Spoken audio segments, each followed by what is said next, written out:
The purpose of this video is to show that even if you wanted to agree with all the self-righteous members of the media out there with regards to Shirtstorm, yeah, I know. But even if you wanted to do them that favor and agree with them, you really can't, because their arguments have too many holes in them. And the biggest problem with their argument is just that they're all hypocrites. Lauren O'Neill of CBC News wants you to know what not to wear to a highly publicized space mission. It's, quote, covered in half-naked cartoon women, unquote, after all. And, of course, posting Kim Kardashian's posterior on CBC's Your Community blog really gives everybody the impression that you know exactly what's appropriate where. Whose community again, Lauren? Sarah Gray of Salon has much stronger words for the shirt. The shirt itself is pretty tasteless. The women on it are another reinforcement of our icky societal standard of beauty. The women are celebrated for their sex appeal. And the fact that Taylor thought that this was appropriate could point to the fact that he doesn't work with enough women, or that he lacks the judgment to see how this could be offensive. Both are serious and issues. Speaking of seriously tasteless, lacking judgment, and offensive, I think I've seen this ad before. Andrea Romano of Mashable's water cooler blog says, while the work of Rosetta Project scientist Matt Taylor is admirable, he made a rather unfortunate fashion decision by wearing a bowling shirt covered with scantily clad cartoon women during the European Space Agency's live stream of the Philae landing on Wednesday. This is a field where women are far from the majority, so one would think the British scientists would be more hyper-aware of how this would look in the very public eye. Rose Eveleth, a tech writer for The Atlantic, was quick to notice Taylor's shirt on Twitter. No, women are totally welcome in our community. Just ask the dude in this shirt. And Katie Mack says, I don't care what scientists wear, but a shirt featuring women in lingerie isn't appropriate for a broadcast if you care about women in STEM. Caring about women in STEM. Oh, that's right. That's where I saw the ad before.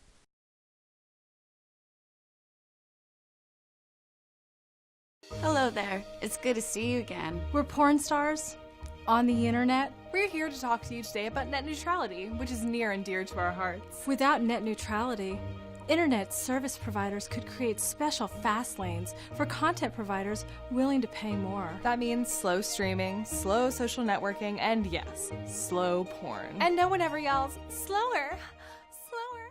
Well, one thing's for sure, going naked is a surefire way to avoid a tasteless or inappropriate fashion statement. I'll leave it to Sarah, Andrea, Rose, and Katie to explain how that shows you care for women in STEM, however. Taking a peek across the pond at the Evening Standard, we should get a good idea how Dr. Taylor's home country, the UK, received the shirt.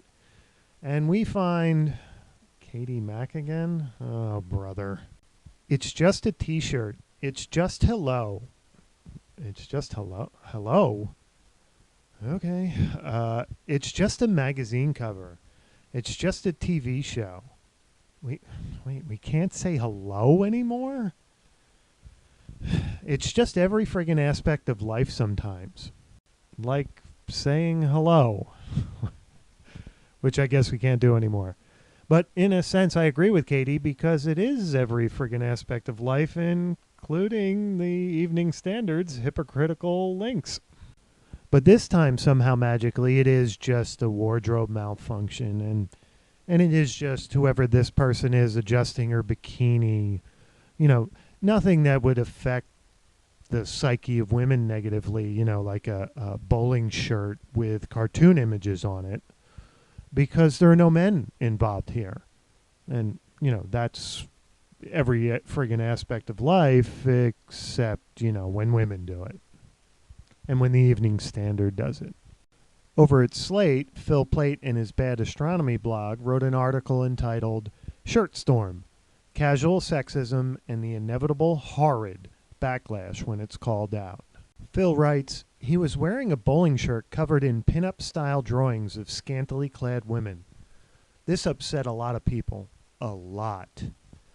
It was compounded by his extremely poorly thought out description of the difficulty of the Rosetta Mission. She's sexy, but I never said she was easy. Phil goes on to say, so yeah, it's just a shirt. It's just a saying. It's just a TV show. It's just the internet.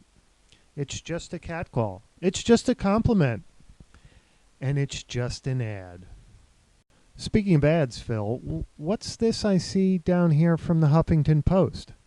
Jessica Martin Weber, writer at the Huffington Post and the leakyboob.com, and apparently mother to 6 girls, someone who you would assume is hyper aware of anything insulting to women, writes, admit it, you've enjoyed some of the images inspired by Kim Kardashian's photo spread in Paper Magazine. Kardashian as a centaur, Homer Simpson's lips, and numerous other individuals magically balancing objects on their rears while coffee, milk, or some other liquid shoots over their heads into a perfectly perched receptacle. People have had a lot of fun getting inspired by Kardashian posing in a gown that looks suspiciously like a bedazzled trash bag. Yep, Phil, nothing says fun quite like adding casual racism to the casual sexism we're all supposed to believe you're very worried about. Compared to this ad you've put on your site, the fact of the matter is Dr. Taylor's shirt is just a shirt. I mean, you'd have to admit that posting a tasteless, inappropriate ad like this in an article that's supposedly about fighting sexism is probably an extremely poorly thought out decision.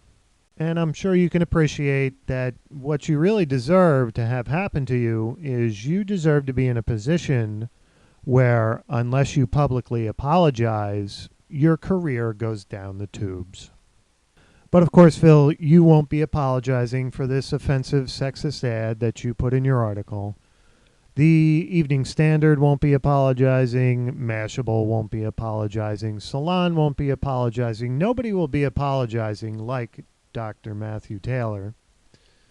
And the fact of the matter is that what you really should be apologizing for has nothing to do with these ads at all. The hypocritical links are one thing, but the real problem here is that despite your claims to the contrary, what you've actually done is send a clear message to anyone wishing to enter the scientific fields that if they wish to retain their personality, if they wish to continue being a human being, if they wish to be an individual, then they can forget about the scientific fields.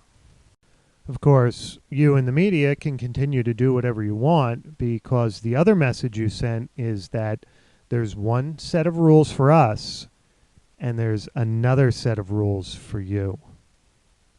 How many times as a society do we want to go through this? How many times do we want to play the I'm offended, therefore you cannot, I'm offended, therefore you have to game? We've gone through it so many different times. It was crap then. It's crap now. It's always going to be crap.